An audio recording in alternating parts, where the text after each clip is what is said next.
Thank you very much, John.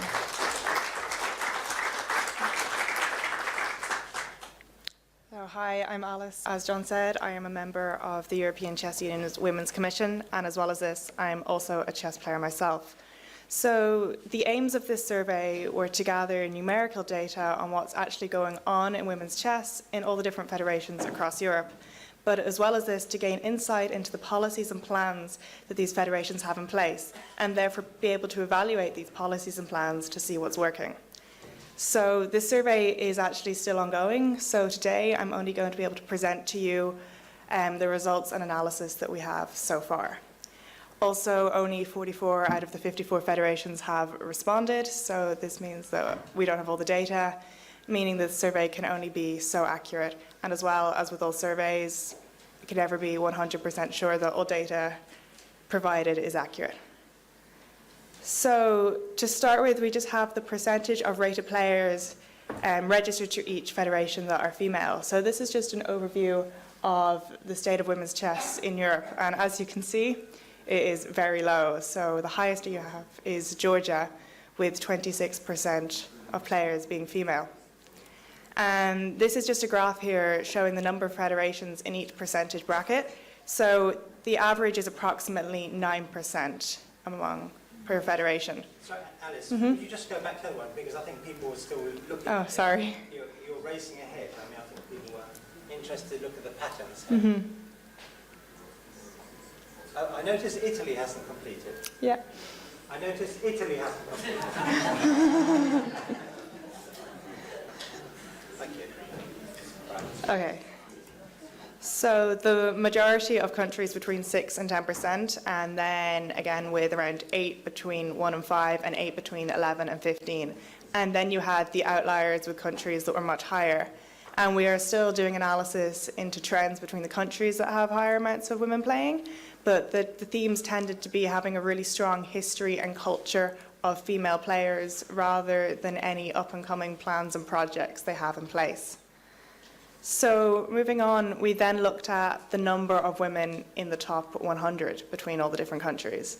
And I think it's very noticeable that the map here is a lot lighter, so there are a lot less women in elite chess rather than just playing chess in general. Is that the top 100 in their own country? In their own country, yeah. So with an average of 3.7 women, so 3.7%. And interestingly, when we looked at the data of how many women were in the top 100 and how it correlated with how many women were playing generally, the correlation was very low. So the correlation coefficient was around plus 0.3, which, while there's a small data size, so we can't be sure, of the accuracy of this, it's still showing that just because you get more women playing doesn't mean there will be more women in elite chess. So when federations are looking at plans they have to get in place to boost women's chess, they can't just assume getting more women in will mean more women will rise to the top. But also they can't assume getting more women rising to the top, being role models, will create more female chess players. So they have to look at them both separately. Sorry, can I have a which top score are you talking about? Top 100 in national rankings. Yeah, so how many women were in the top 100 of the national rankings? So you could see there was normally around between 3 and 4 for each countries. So then we looked at how many women were playing dependent on their age. So this is the percentage of under 14s playing, and as you can see, it is a lot higher. So a lot more girls are playing at young ages. And as we go to 14 to 20-year-olds, we can see it really drops. And not only are the proportion of women playing dropping, but also the countries collecting data on this. Lots of countries just didn't have the data to provide. And then again, from the 20 to 30-year-olds, we also have a significant decrease. And by the time we get to over 30, it's a lot less. But these numbers aren't the absolute number of women playing. They are the proportion of women playing in comparison to men. So it shows that we're actually having a faster rate of women dropping out than boys. So more girls are dropping out than boys. And that's not just like, in comparison to how many are playing. So a higher percentage are dropping out. So moving on from just how many women are playing, we looked at how women's chess was funded, so where the money was going. So around a quarter of federations said that they had no money to spend, just purely on women's chess. And then the majority of countries that did have money, so nearly 43%, said they put it into international women, so these are elite players who are representing the country. You also had around 12% focusing on juniors. And when we said focusing on juniors, we didn't mean, the top juniors traveling to the World Youths or anything. These were the girls, getting them playing and keeping them playing before college. And then other countries said they focused on girls at all levels or non-rated chess players. So if we look into more detail about funding for women who play internationally, federations, they focus the money on their Olympiad teams, national teams, and generally training for the top women. However, we are still analysing this further, but when looking at all the trends, there seemed to be no significant or marked increase in the proportion of women playing or the number of women in the top 100 for countries that put money into women's chess up the top level. So this seemed to have no positive effect on the overall percentage of women playing. But in comparison, funding allocated to girls under 18 did have a positive effect, but it only had a positive effect at junior level. And the initiatives that had a positive effect were really female-only training. This was the one thing from the survey that came out as having a really positive effect on girls playing chess. So when countries did have female-only training, under 14 level, you had 32% playing as opposed to 20% of all under 14s were female. And then when at 14 to 20, you had 20% as opposed to 15%.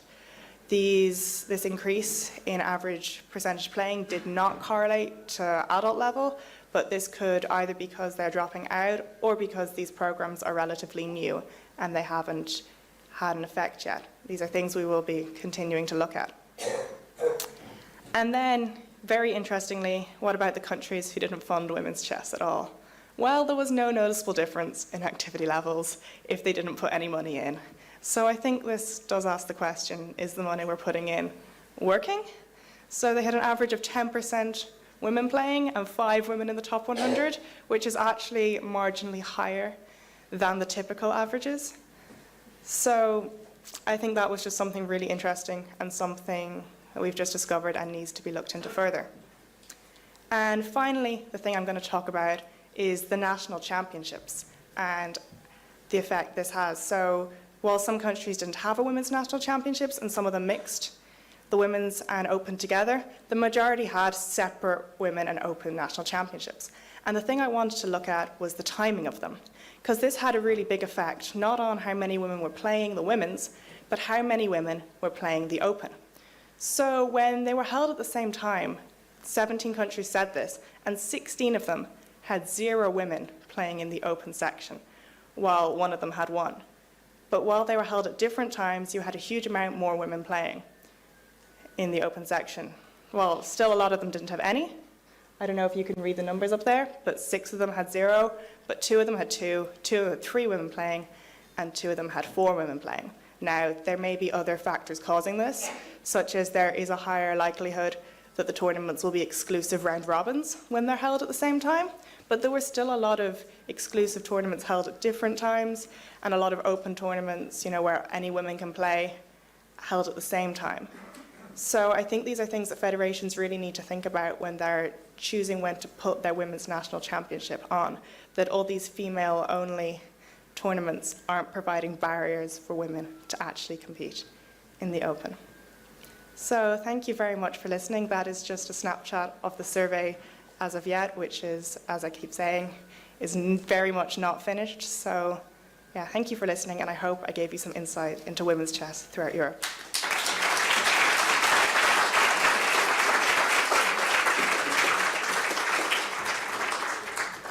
Questions? Yeah, if there are questions, Yes, thank you very much, Alice, for that extremely high-powered presentation. I think that there was a lot of data there that you might have needed 1 or 2 more minutes to fully absorb. But perhaps if you have a question, you could put it to Alice.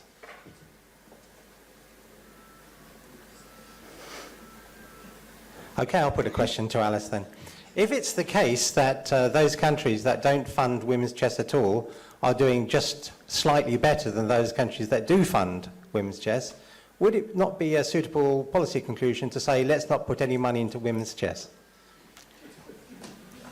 You could say that, but you could also say the money being put in maybe is counterproductive, and the plans that are being focused on, such as these women's national championships, are actually having a negative effect.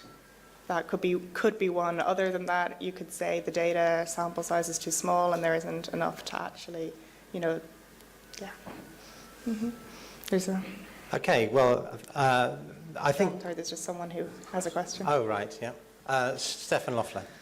Alice, apparently a lot of federations are investing in the top of women in chess. Did you identify at least several federations that have a different policy and that are investing in participation? And can this be analyzed? Well, the policy that we focused on of participation was the female-only training, which could be done at any level, even if it was just female-only sort of camps just for beginners or juniors. But that was the only policy identified between all the federations that did have a positive effect. Any of the money put into elite women's chess didn't seem to be having a trickle-down effect. Is that answer your question? Well, there's, for instance, the German Youth Association, which is also present here. They are doing a congress every year, already for a couple of years now. I think it's already 8 congresses, where they're exchanging their experience and trying to improve policies. And mainly, this is about participation. This is not about top chess. So they developed some projects out of it. Did you identify more such efforts in different federations? Definitely money going for women in chess and girls in chess, but targeted at participation, not connected with coaching in that case. Okay, so yeah, well, very few countries responded to be putting and focusing on non-rated chess, getting girls actually starting. And in the survey, very few responses were given about detailed project, but I didn't receive any information. We have one other question here. Just a really simple one about the time dimension. Do you ask how long these funding projects have been in place? I mean, we wouldn't, if a lot of these initiatives are new, we wouldn't necessarily expect to see a huge effect within a few years. Yes, so we asked for more detail on them all, and unfortunately there was not a huge amount of detail given on lots of them. So, for example, there are some projects that have just come in that seem like France's, I don't know if there's anyone from France here, but they have a new project that's starting in 2020, which obviously won't have an effect yet. So yeah, we did take that into account. Can I just say that when Alice said that she'd only received 44 replies out of the 54 countries comprising the European Chess Union, that is extremely good, because believe it or not, chess federations are particularly poor at responding to any such requests, and I think it's that they're not geared up to engage with this type of data gathering activity. It's quite an interesting indication, the countries which answer and the countries which don't answer. I see that the hand of the director of women's chess from the English Chess Federation has been raised. Chris Fegan. Thanks, John. Just a comment. I think they would be right about that. It took us some time, and I apologise for getting our information to survey. I wasn't picking out England. We did respond, but it was last minute, and I apologise for that. I'm glad we're actually part of the survey. And I think it's generally the case that in surveys you never get a complete response from people who try to survey, so it's very, very good progress. I actually think that this survey will be one of the most important things for women's chess for many years to come. I think things that you mentioned earlier for us to work and make policy decisions on. So I'm delighted that we eventually got our information to you. I do think there probably is a time lag in money going in and outcomes. That inevitably in any investment there's a time lag. But I think this survey is going to be absolutely crucial going forward. So thank you very much. Yeah, Thank you. Yes, it seems to me that next year this conference should be held in Italy, and then we'll get some results for any surveys that are taking place.